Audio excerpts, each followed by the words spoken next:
நேயர்களுக்கு அன்பு வணக்கம். மீண்டும் ஒரு திரை விமர்சனம் நிகழ்ச்சியில் உங்கள் எல்லாரையுமே சந்திக்கிறதுல உள்ளபடி எனக்கு ரொம்ப சந்தோஷம். எப்படி இருக்கீங்க? நல்லா இருக்கீங்களா? தமிழ் சினிமாவில் ஒவ்வொரு காலகட்டத்திலையும் ஏதாவது ஒரு புதுமையும் ஏதோ ஒரு விஷயத்தையும் தங்களுடைய படங்களின் வழியாக சொல்லணும்னு நினைக்கக்கூடிய எண்ணம் எல்லா இயக்குநர்கள்கிட்டையும் நல்ல தொழில்நுட்ப கலைஞர்கள்கிட்டையும் இருந்துக்கிட்டே இருக்குது. அது எல்லா இடத்துலையும் சாத்தியப்படுதான்னு கேட்டால் நிச்சயமாக இல்லை. ஒரு சில இடங்களில் வியாபாரத்திற்காக வர்த்தகத்திற்காக சில விஷயங்களை செய்வாங்க. பல நேரங்களில் வியாபாரம் மட்டுமே கவனமாக இருக்கிறதுனால சில கருத்துக்களையும் சமூக சிந்தனைகளையும் விட்டுட்டு கடந்து போயிட்டே இருக்கும். ஆனால் சமூக அக்கறையுடன் விளங்கக்கூடிய சமூகத்திற்கு ஏதாவது செய்தியை சொல்லணுன்றதுக்காக எடுக்கக்கூடிய திரைப்படங்களுடைய எண்ணிக்கை குறைவாக இருந்தாலும் நல்ல திரைப்படங்கள் பல நேரங்களில் ஆறுதலான மனநிலையை உண்டாக்கவே செய்யுது. சமூக அக்கறையுடன் வரக்கூடிய திரைப்படங்களை ரசிகர்கள் ரசிக்கவும் செய்கிறாங்க.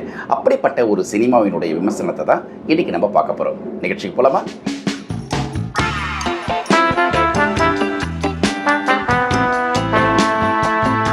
இன்றைக்கி திரை விமர்சனத்தில் நம்ம எடுத்துக்கிட்டு இருக்கக்கூடிய திரைப்படம் பேட்லர் சினிமாஸ் தயாரித்திருக்கக்கூடிய வல்லமை. வல்லமை படத்தினுடைய கதை என்ன அப்படின்னு பார்க்கலாம். சரவணன் அப்படிங்கிற ஒரு கேரக்டர் கிராமத்திலிருந்து தன்னுடைய மகளுடன் சென்னைக்கு வேலை தேடி வரார். தன்னுடைய மனைவி இறந்ததுனால அந்த நேரத்தில் ஏற்பட்ட காய்ச்சல்களில் அவருடைய 2 காதுகளும் பாதிக்கப்படுது. அதனால் காது கேட்கும் தன்மை குறைஞ்சி போடுறதுனால ஒரு ஹியரிங் எய்டு வச்சு தான் கேட்கக்கூடிய நிலைமையில் அவர் இருக்கார். ஸோ சென்னைக்கு தன்னுடைய மகளுடன் வரார். காது கேட்கல, அவருடைய சொத்து கித்து எதுவுமே கிடையாது. மகளை ஆளாக்கணும், சென்னையில் ஏதாவது ஒரு வேலையை பார்த்துக்கிட்டு பிழைச்சிக்கலாம் அப்படின்னு சொல்லிட்டு வரார். சென்னைக்கு வந்த உடனே அவர் போஸ்டர் ஒட்டக்கூடிய வேலையை தேடி செய்ய ஆரம்பிக்கிறார். மகளை பக்கத்தில் இருக்கக்கூடிய பள்ளிக்கூடத்தில் சேர்த்துருக்கார். ரொம்ப எளிமையான குடும்பம், ஒரு ஏழையான ரொம்ப நடுத்தரத்தை விட கீழே இருக்கக்கூடிய அன்றாட நிலைமையில் தான் அவருடைய வாழ்க்கை போயிட்டுருக்கு. அப்பா மகள் 2 பேருக்குள்ளேயே பாச பிணைப்பு எல்லா படத்திலும் நம்ம பார்த்துருப்போம். அப்பா மகளுக்குள்ள பாச பிணைப்புகள் எப்படி இருக்குன்ட்டு. அவங்களுடைய அந்த வீட்டில் 2 பேர் தான். அம்மா இல்லை அப்படின்னாலும் அப்பாவினுடைய பாசத்தில் அந்த பிள்ளை ரொம்ப அழகாக வளர்ந்துக்கிட்டு இருக்கா. ஸோ ஒரு நாள் அப்பா கிட்ட ஒரு விஷயத்த சொன்னோன்னா அப்பாவுடைய முகம் மாறி போயிடுது. அப்படியே பயப்படுறார். ஏன்னா கதையை தொடக்கும் பொழுதே அவர் என்ன சொல்லுவார், இது மாதிரி நான் என் பேர் சரவணன், நான் இது மாதிரி கிளம்பி சென்னைக்கு பட்டணத்துக்கு வந்துகிட்டு இருக்கேன் அப்படின்னு சொல்லுவார். அப்படிப்பட்டவர் அந்த சம்பவத்தை சொல்லுவார். இந்த மகள் ஒரு விஷயம் சொல்லும்போது என்னுடைய ஈரக்கொலையை பிச்சு இழிஞ்ச மாதிரி என் வாழ்க்கையில் அப்படிப்பட்ட ஒரு துன்பத்தை நான் அனுபவித்ததே கிடையாது அப்படின்னு ஆரம்பிப்பார். என்னடான்னு பார்த்தா டாக்டர்கிட்ட கூட்டின்னு போவார். ஒரு லேடி டாக்டர்கிட்ட மகள் இது மாதிரி சொல்கிறா, ஏதாவது ஏஜ் அட்டன் பண்ணியிருப்பாலாம், கொஞ்சம் பாருங்களேன் அப்படின்னு சொல்லிட்டு, என்னை வீட்டில் பெண்கள் இல்லை அப்படின்ட்டு அவர்கிட்ட சொல்லுவார். அந்த டாக்டர் எக்ஸாமின் பண்ணுவாங்க. எக்ஸாமின் பண்ணி பார்த்துட்டு ஒரு அதிர்ச்சியான ஒரு தகவல் சொல்லுவாங்க. ஏஜில் அட்டன் பண்ணல, உங்களுடைய மகள் பாலியல் வன்புறுத்தலில் சிக்கியிருக்கா. ஸோ அவளை யாரோ இது பண்ணியிருக்காங்க, செக்ஸுவல் அரெஸ்ட் பண்ணியிருக்காங்க அப்படிங்கிற மாதிரி சொல்லுவாங்க. ஸோ குழந்தையை யார் அப்படி வன்புணர்ச்சி பண்ணாங்க அப்படிங்கிறது அவருக்கு தெரியல. அது காயம் ஏற்பட்டதுனால மருந்தும் மாத்திரைகளும் எழுதி கொடுத்துட்டு சொல்லுவாங்க, மகளுக்கு தெரியாமல் பார்த்துக்கோங்க பத்திரமா. ஆனால் அவளுக்கு இந்த மாதிரியான ஒரு விஷயத்தை பண்ணது 48 மணி நேரத்துக்குள்ளே தான் இந்த சம்பவம் நிகழ்ந்திருக்கு அப்படின்னு டாக்டர் ஒரு உண்மையை சொல்கிறாங்க. வெளியே வந்ததுக்கப்புறம் அவர் அழுதுகிட்டு இருக்காரு. அந்த அழுதுகிட்டு இருக்கக்கூடிய அப்பா கிட்ட பொண்ணு சொல்லுவா, அப்பா நீங்கள் டாக்டர்கிட்ட பேசிகிட்டு இருக்கும்போது நான் கேட்டேன் அப்படின்ட்டு. ஸோ அப்பாவுக்கும் மகளுக்கும் அந்த விஷயம் என்ன ஏதுன்னு தெரிஞ்ச உடனே அங்கேருந்து ஆரம்பிக்குது கதை. இப்போ தன்னை யார் இப்படி பண்ணியிருப்பாங்க அப்படின்றத மகள் சொல்ல அப்பா கேட்க 2 பேரும் உரையாடலுக்கு மத்தியில் யாராக இருக்கும் தேட ஆரம்பிக்கிறாங்க.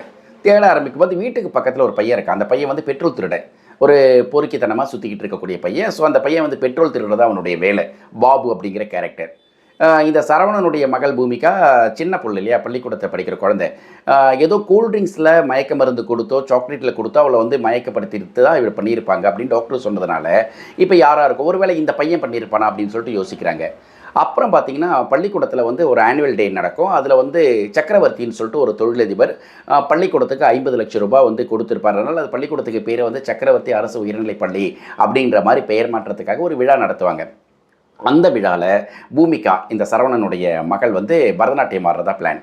ஸோ பரதநாட்டியத்துக்கு இவர் பார்க்குறதுக்கு வரப்பான் மகள்கிட்ட சொல்லியிருப்பார், நான் வேலையை முடிச்சுட்டு நான் போஸ்டர்லாம் ஒட்டி முடிச்சுட்டு வரேன் அப்படின்ட்டு. ஆனால் அவரால் வர முடியாது, பெட்ரோல் தீர்ந்து போயிடும், வண்டி இருக்காது. ஸோ மகள் ரொம்ப எக்ஸ்பெக்டேஷனோடு இருந்துட்டு அந்த நேரத்தில் அப்பா வரலையேன்னு சொல்லிட்டு வருத்தப்பட்டுட்டு வீட்டுக்கு கிளம்பலான்றப்ப ட்ரெஸ் சேஞ்ச் பண்ணணும் அப்படின்றப்ப அந்த பள்ளிக்கூடத்தினுடைய பியூன் சிவகுமார் இருப்பார்.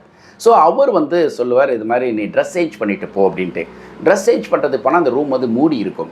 அப்போ சக்கரவர்த்தியுடைய கார் இருக்கும், கார் டிரைவர் சொல்வார், கார் திறந்து இருக்குமா, உள்ளே போயிட்டு நீ ட்ரெஸ் சேஞ்ச் பண்ணிட்டு போயிடு அப்படின்ட்டு. ஸோ ட்ரெஸ் சேஞ்ச் பண்ணிட்டு வந்திருப்பார். இப்போ இதையெல்லாம் அப்பா கிட்ட மகள் சொல்ல சொல்ல அப்பா என்ன பண்ணுவார், அங்கே வந்து பெட்ரோல் திருடன்லேருந்து ஆரம்பித்து கார் டிரைவராக இருக்குமா, அல்லது வந்து இவராக இருக்குமா, வாட்ச்மேன் அந்த பியூன் வந்து சிவகுமாராக இருக்குமா, இல்லை யாராக இருக்கும் அப்படின்னு சொல்லிட்டு போயிடும்போது சக்கரவர்த்தி வரைக்கும் போகுது. யார் அந்த குற்றத்தை செய்தார்கள் அப்படிங்கிறத ஒரு பெரிய ட்ரேஸ் அவுட்டு, அது இவங்களுக்குள்ளேயே தேடுதலாகுது. இதுக்கு மத்தியில் வந்து இவங்க போஸ்ட் ஓட்டும் போது மகளை வந்து நைட் நேரத்தில் கூட்டுன்னு போவார். ஒரு போலீஸ் கான்ஸ்டபிள் வந்து விசாரிப்பார், யார் அப்படின்னு சொல்லிட்டு, என்னுடைய மகள் தான் அப்படின்னு சொல்லிட்டு. இதுக்கிடையில் வந்து அந்த போலீஸ் இன்ஸ்பெக்டர் வந்து வண்டியில் ரவுண்டுக்கு போயிட்டுருப்பார், அவர் கூட்டு வந்து விசாரிப்பார், அப்புறம் விட்டுடுவாங்க. இன்னொரு நாள் இதே மாதிரி ஒரு சம்பவம் நடக்கும். அந்த சம்பவத்தில் போஸ்ட் ஓட்டு இருக்கப்போ வந்து டூ வீலரில் 2 பொறுக்கித்தனமான மனிதர்கள் போவாங்க. ஸோ அவங்க வந்து குடிச்சிட்டு பாட்டில் எடுத்து செவுத்தில் அடிப்பாங்க. அதனால் 2 பேருக்குள்ளே கை கலப்பு நடக்கும். இந்த கை கலப்பு நடக்கிறதுனால அங்கே கிளம்பி போவாங்க.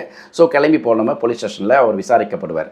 என்னப்பா எழுதி கொடுத்துட்டு போ, நான் இது மாதிரிலாம் தப்பு செஞ்சதில்லை அப்படின்னு சொல்லிட்டு இந்த கான்ஸ்டபிள் வந்து இன்ஸ்பெக்டர்கிட்ட எனக்கு தெரிஞ்ச பையன் தான், பாவம் விட்டுடுங்க, மகளும் அவரும் தான் இருக்காங்க அப்படின்னு சொல்லிட்டு அவருக்கு பர்மிஷன் கேட்டு அவருக்கு ஒரு நன்னடத்தை சொல்லி அனுப்பி விட்ருவாங்க. ஸோ இப்படிப்பட்ட சம்பவங்கள் போயிட்டே இருக்கும்.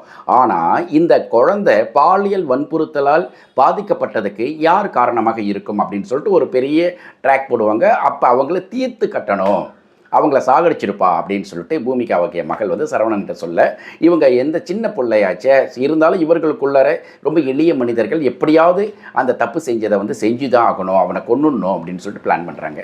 ஸோ எப்படி பிளான் பண்ணுறாங்க, யார் அந்த குற்றவாளி, அந்த குற்றவாளிகளை கண்டுபிடிச்சாங்களா, கண்டுபிடிச்சி அவங்கள வந்து தீர்த்து கட்டினாங்களா அப்படிங்கிறதான் மற்ற கதை. முழுக்க முழுக்க ஒரு சினிமாவை ஒரு சமூக பார்வையுடன் சொல்லணும்னு ஆசைப்பட்டு இந்த படத்தை எடுத்திருக்கிறாங்க பேட்லஸ் சினிமாஸ்.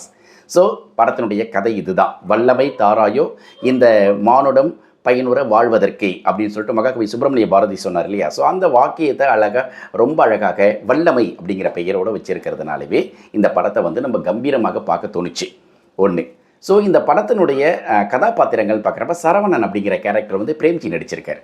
பிரேம்ஜியுடைய நடிப்பு உள்ளபடியாகவே அவருடைய காமெடி, அவருடைய துடுக்குத்தனம், துருன்னு பேசுறதுக்கு, இந்த மாதிரியான விஷயங்களை பார்த்து பழகிய ரசிகர்களுக்கு இதில் பிரேம்ஜி வேறு மாதிரி இருக்கார். ரொம்ப எளிமையாக, ரொம்ப இழைச்சி, ரொம்ப பரிதாபமாக அந்த கேரக்டராகவே வாழ்ந்திருக்காருன்னு சொல்லலாம்.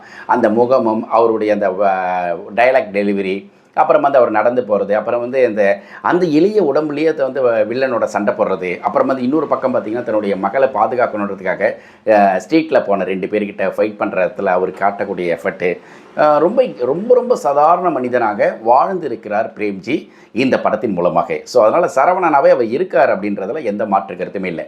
ஆனால் அவருடைய மகளாக திவ்யதர்ஷினி பூமிகா அப்படிங்கிற கேரக்டரில் வராங்க. அந்த குழந்தை நட்சத்திரமாக ரொம்ப அழகாக, அதாவது தன்னுடைய கேரக்டரை உணர்ந்து டைரக்டர் என்ன சொல்லி கொடுத்தாரோ அதை அழகாக சொல்லி, அப்பாவும் மகளுமான அந்த பாச பிணைப்பு மத்தியில் தான் பிளான் பண்ணுவோப்பில் ஒரு மாஸ்டர் பிளான் பண்ணி, இது மாதிரி அப்பா இவங்களை இந்த குற்றவாளி, இவங்க ஒரு குற்றவாளியை ஐடென்டிஃபை பண்ணிவிடுவாங்க, இதுதான் குற்றவாளின்னு தெரிஞ்சு போனதுக்கப்புறம் அவர் எப்படி போட்டு தள்ளுறதுக்காக ஒரு பிளான் பண்ணுவாங்க. அந்த பிளான் அந்த புள்ள சொல்லும். ஸோ சொல்கிற விதமும் அந்த வேலை வாங்கின விதமும் அது ரொம்ப வயதுக்கு மீறிய விஷயந்தான், இருந்தாலும் சின்ன பிள்ளைய தானே, இருந்தாலும் சொல்ல இவங்க வந்து நோட் பண்ணி அதுக்கேற்ற மாதிரி பிரேம்ஜியும் அப்பாவாகிய அந்த சரவணன் பிரேம்ஜி வந்து அந்த வேலையை செய்ய ஆரம்பிப்பாருன்ற மாதிரி கதை போயிட்டுருக்கோம். ஸோ அதில் திவ்யதர்ஷினி அப்படிங்கிற அந்த கேரக்டர் பூமிகாவாக நடிச்சிருக்கக்கூடிய குழந்தையுடைய நடிப்பு அழகாக பொருந்தி போகுது. அதில் எந்த ஆக்வேர்டாவோ அல்லது ரொம்ப அதிக பிரசங்கித்தனமாகவும் இல்லை. தனக்கு இது மாதிரி ஒரு பாதிப்பு ஏற்பட்டிருக்குன்னு ஒரு குழந்தை சொல்கிற மாதிரியான விஷயத்துக்குள்ளார ரொம்ப நியாயத்தையும் தெளிவையும் சொல்லியிருக்காங்க அப்படின்றதில் நம்மளுக்கு எந்த ஒரு மாற்று கருத்துமே இல்லை. ஓகேவா, ரைட். அப்புறம் வந்து தீபா, இவங்க வந்து டாக்டராக வராங்க. அப்புறம் வந்து போலீஸ் இன்ஸ்பெக்டராக இவர் வந்து வழக்கியின் முத்துராமன் வராரு. போலீஸ் கான்ஸ்டபிளாக சூப்பர் கோட் சுப்பிரமணியன் நடிச்சிருக்கார். படத்தில் தொழிலதிபர் சக்கரவர்த்தியாக சிஆர் ரஞ்சித் நடிச்சிருக்கார். அவருடைய அந்த பாடி லாங்குவேஜ், அதே போல் அந்த தொழிலதிபராக அவருடைய மிடுக்கு, அவருடைய நடந்து வந்த விதம், ஒரு சில இடத்துல ஆக்வர்டாக இருந்தால் கூட நல்லா இல்லாமல், ஆனால் காட்சி அவ்வளோதான் இருக்குது. அதனால் அவரை வந்து பயன்படுத்தின அளவுக்கு பயன்படுத்தியிருக்காங்க. கடைசி காட்சியிலையும் கூட அவர் நடிச்சிருக்க நடிப்பு அதெல்லாம் வந்து உள்ளபடியாகவே சிஆர் ரஞ்சித்துக்கு வந்து நம்மளுடைய பாராட்டுக்களை சொல்லலாம். அப்புறம் இந்த படத்தில் வந்து விது அப்படிங்கிற ஒரு கேரக்டர், அவர் வந்து பெட்ரோல் திருட பக்கத்து வீட்டு பையன் பாபு அப்படிங்கிற கேரக்டர் நடிச்சிருக்காப்புல. அந்த பையன் வந்து துருன்னு ஓடுறது, அந்த அந்த பெட்ரோல் திருடிட்டு போகிறது, அது அப்படி நார்மலாகவே ஒரு இந்த பையனாகவே ஒரு அந்த நேரத்தில் வீட்டுக்கு அடங்காமல் அவங்க தாத்தாக்கு கண்ணு தெரியல அப்படிங்கிற இடத்துல இருக்கக்கூடிய அந்த வித்து கேரக்டரை கூட நான் வந்து பாராட்டுவேன். அதே போல் போராளி திலீபன் வந்து இந்த படத்தில் வந்து சிவகுமார் அப்படிங்கிற பள்ளிக்கூட பியூனாக நடிச்சிருக்கார். அவரு கூட கொஞ்சம் பரவாயில்லை. அப்புறம் வந்து சுப்பிரமணிய மாதவன் சக்கரவர்த்தியுடைய கார் டிரைவராக நடிச்சிருப்பார். ஸோ அவருடைய நடிப்பு இப்படி எண்ணிக்கையில் சொல்லப்போ இந்த கேரக்டர்ஸ் அத்தனை பேருமே மிக சரியாக பயன்படுத்தி இருக்கிறாங்க. அப்போ படத்தில் ரொம்ப அருமையான விஷயம் தானே அப்படின்னா ரொம்ப அருமையாகவே பயன்படுத்தியிருக்காங்க. கதை, திரைக்கதை, வசனம், ஒரு பாட்டு இருக்குது. பாட்டு வந்து நம்மளுடைய வெங்கட் பிரபு பாடியிருக்கார். அப்புறம் இந்த படத்தினுடைய தயாரிப்பு எல்லாத்தையும் ஒட்டுமொத்தமாக கருப்பையா முருகன் அவர் பண்ணியிருக்கார். கருப்பையா முருகனுடைய டைரக்ஷன் எப்படி இருக்குது அப்படின்னு பார்த்தால் இந்த படத்தில் ஒரு மிகப்பெரிய விஷயத்தை செய்ய முயற்சி செய்திருக்கிறது அப்படிங்கிறத சொல்லலாம். ஏன்னா இதுக்கப்புறம் நான் பின்னாடி சொல்கிறேன். ஜிகேவி வந்து இந்த படத்தினுடைய இசை, அவருடைய இசை வந்து பாட்டுக்கு பெருசாக ஒன்றும் இல்லை, ஒரு பாட்டு மட்டும்தான் போகுது. மற்றபடி படத்தினுடைய ஒட்டுமொத்தமான பேக்ரவுண்ட் ஸ்கோரில் வந்து கொஞ்சம் ஓரளவுக்கு கவனிக்க வைக்கிறார்.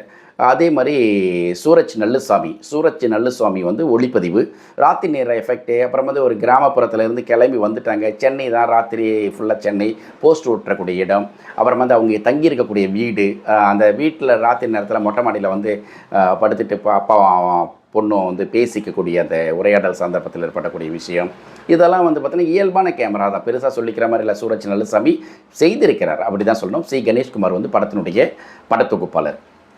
இந்த இடத்துல தான் நம்மளுக்கு வந்து வருது. இதெல்லாம் முடிச்சுட்டு பார்த்தா என்னடான்னு பாருங்களேன், இப்போ நம்மளுடைய கருப்பையா முருகன் படத்தினுடைய தயாரிப்பாளர் அவர் வந்து ஒட்டுமொத்தமாக இந்த பாலியல் வன்கொடுமையால், அதாவது சிறு பிள்ளைகள், பள்ளிக்கூட குழந்தைகள், பெரிய பிள்ளை, ஒரு 10லேருந்து 12, 13 வயசுக்குள்ளே இருக்கக்கூடிய பிள்ளைகள் வந்து பாலியல் வன்புணர்ச்சிக்கு ஆளாக்கப்படுவது இவருடைய டேட்டாஸை சொல்லிவிட்டு இதெல்லாம் வந்து நடந்துக்கிட்டு இருக்க, கண்டும் காணாமல் நமக்கு போயிட்டுருக்கோமே, நமக்கு அந்த பொறுப்பு இல்லையா அப்படிங்கிறத பொட்டில் அடித்த மாதிரி சொல்லணும்னு ஆசைப்பட்டிருக்கார். ஆனால் அவர் எடுத்திருக்கக்கூடிய கதைக்களம் சிறப்பு. ஆனால் அதில் பிரேம்ஜிக்கு வந்து காது கேட்கல அப்படிங்கிறது எந்த அடிப்படையில், அதில் ஏதாவது முக்கியமான ரீசன் இருக்கணும். காதில் ஒரு ஹியரிங் எய்டி வச்சு கேட்குறாரு, ஆனால் அதுக்கான ஒரு ரீசன் வச்சுருந்தா படத்தினுடைய பலம் இன்னும் கொஞ்சம் கூடுதலாக்கி இருக்குமோ அப்படிங்கிற ஒரு எண்ணம் நமக்கு இருக்குது.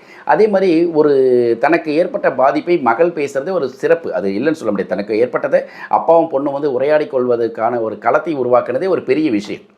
இருந்தாலும் அந்த இடத்துல செய்யக்கூடிய அந்த ஒரு செயல் இருக்கு இல்லையா, அப்பா பொண்ணும் பேசிக்கிற இடத்துல அவங்க வந்து சிறுபிள்ளைத்தனமாக சில இது ஷெட்யூல் பண்ணுவாங்க. இப்படி போனால் ஒரு திட்டமிடுவாங்க. அந்த திட்டமிடுறது கொலைகாரனை கொல்றதுக்கு அவங்க போடுற திட்டமிடல் அவ்வளோ சரியாக இருக்கிற மாதிரி தெரியல. அவ்வளோ பெரிய பங்களாவில் ஒரு வில்லனை வந்து எதிர்கொள்கிறது வந்து சாத்தியமா அப்படிங்கிற அடுத்த கேள்வி. சினிமாவுக்கு அல்லாத, சினிமாவுக்கு ஒத்து வராத சில விஷயங்களை செய்கிற மாதிரியான விஷயம் இருந்தது. வசனத்தில் பார்க்கும்போது எங்கேயோ ஒரு இடத்துல வந்து டக்குன்னு பத்திரிகையாளர் பட காட்சியிலேயே பார்த்திங்கன்னா ஒரு சிலர் கைத்தட்ட ஆரம்பித்தாங்க. என்ன அப்படின்னா, இடுக்கன் வருங்கால் நகுக அப்படின்னு, துன்பம் வரும்போது வள்ளுவர் சிரிக்க சொன்னார் அப்படின்னு. அப்போ அவருக்கு துன்பம் வந்துருப்ப சிரிச்சிருப்பாரா அப்படின்னு சொல்லிட்டு பிரேம்ஜி பேசுகிற மாதிரியான ஒரு டைலாக் வரும். ரொம்ப யதார்த்தமான டைலாக்காக எல்லாருமே பார்க்கப்பட்டிருக்கோம்.